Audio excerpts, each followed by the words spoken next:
Jung had this idea that you had a potential future self, which would be, in potential, everything that you could be. And that it manifests itself moment to moment in your present life by making you interested in things. And the things that you're interested in are the things that would guide you along the path that would lead you to maximal development.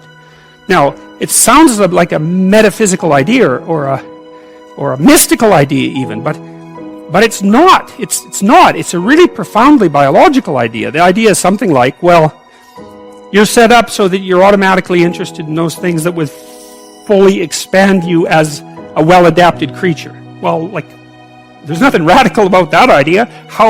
What else could possibly be the case? Unless there's something fundamentally flawed about you, that is what the situation would be.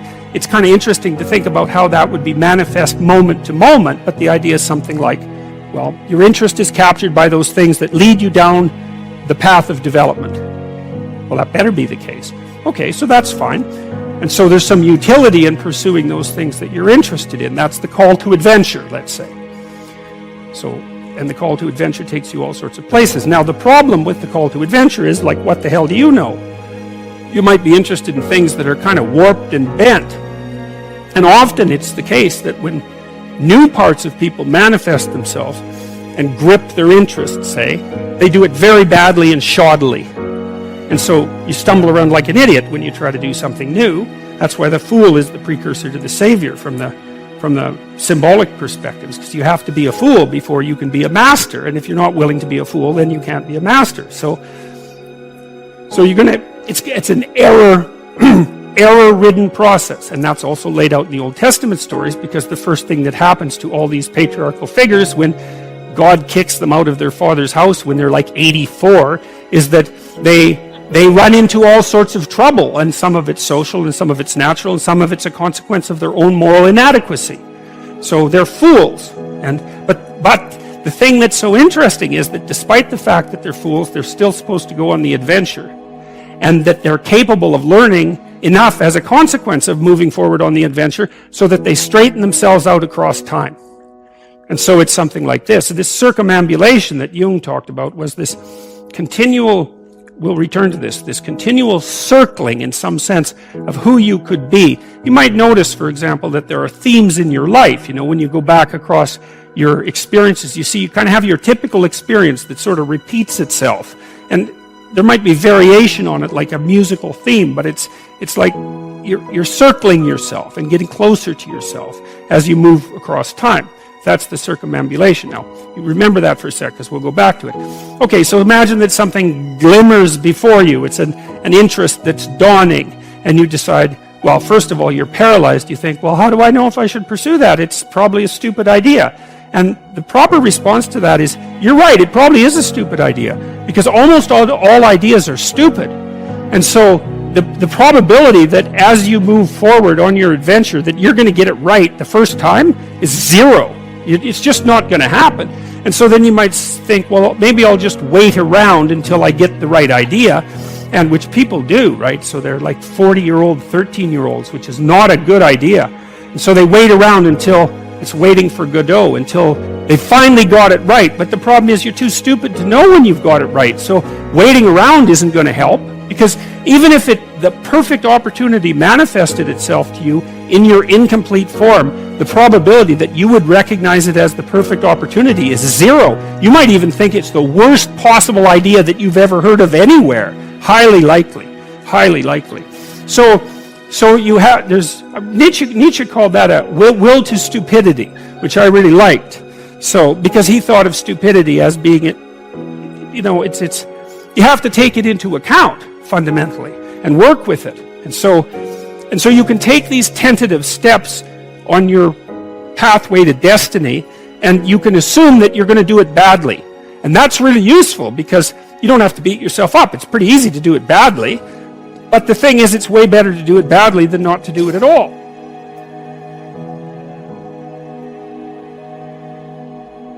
Okay, so you start your path and you think that you're heading, you know, towards your star. And so you go in that direction. And then, because you're here, the world looks a particular way, but then when you move here, the world looks different, and you're different as a consequence of having made that voyage. And so what that means is that now that thing that glimmers in front of you is going to have shifted its location, because you weren't very good at specifying it to begin with, and now that you're a little sharper and more focused than you were, it's going to reveal itself with more accuracy to you. And so then you have to take a, it's almost like a 180-degree reversal. But it isn't, because, you've gone this far, and that's a long ways to get that far. But that's a lot farther than you would be if you just stayed where you were, waiting. And so it doesn't matter that you overshoot continually. Because as you overshoot, even if you don't learn what you should have done, you're going to continually learn what you shouldn't keep doing. And if you learn enough about what you shouldn't keep doing, then that's tantamount at some point to learning at the same time what you should be doing. So it's okay. So it's like this. Now, what's cool about it, though, I think, is that as you progress, the degree of overshooting starts to decline, right? And that we know that. There's nothing hypothetical about that.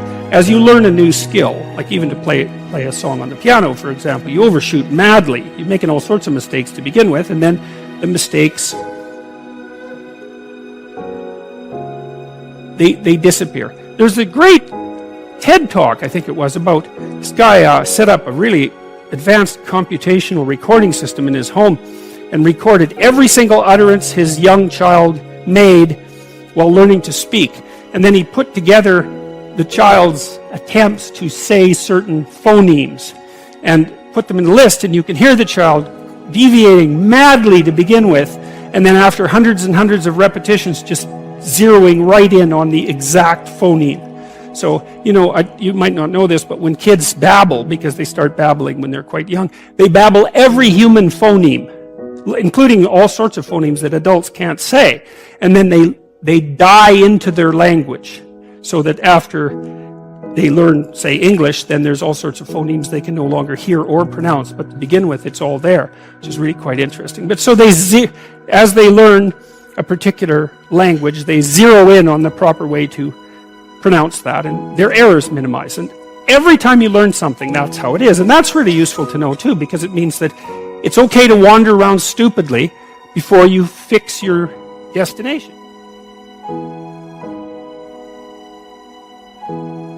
You can also be deluded into the idea that, imagine that you're trying to become enlightened, which might mean to turn all those parts of you on that could be turned on. You think, well, that's just a linear pathway uphill. It's just from one success to another. No, it's not. It's like, here you are, and you're not doing too badly, and the first step is a complete bloody catastrophe. It's worse. And then maybe you can pull yourself together, and you hit a new plateau, and then that crumbles and shakes, and bang, it's worse again. And so, because part of the reason that people don't become enlightened is because it's punctuated by intermittent deserts, essentially, by intermittent catastrophes. And if you don't know that, well, then you're basically screwed, because you go ahead on your movement forward and you collapse, and you think, well, that didn't work, I collapsed. It's like, no, that's par for the course. It's not indication that you failed, it's just indication that it's really hard.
trọn kiếp đây thôi, đâu quan tâm gì chuyện đời. Thế mà lại nằm tương tư, ông tầm bà mũi xe tơ, đêm nằm trộm nhớ mơ mơ về ai. Thì ra anh yêu rồi, từ ánh mắt nụ cười, từ đôi môi gọi mưa sao xuyến lòng anh. Thì ra mê em rồi, ngày hay đêm ôm lời, chỉ nghĩ đến em thôi, đó là do anh đã yêu rồi, anh đã yêu rồi, anh đã yêu rồi. Oh, oh, anh đã yêu rồi, anh đã yêu rồi, anh đã yêu em mất rồi.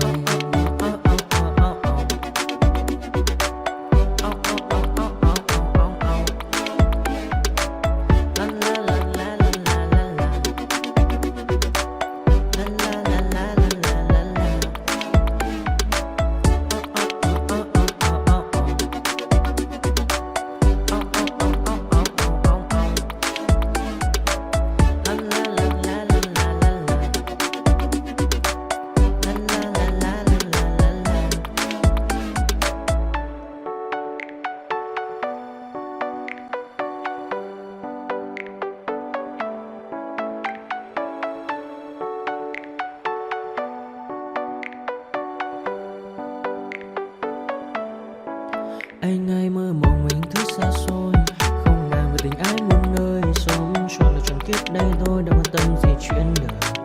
Thế mà lại nằm tương tư, ông tầm bà mũi xe tơ, đêm nằm trộm nhớ mơ mơ về ai.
Thank you.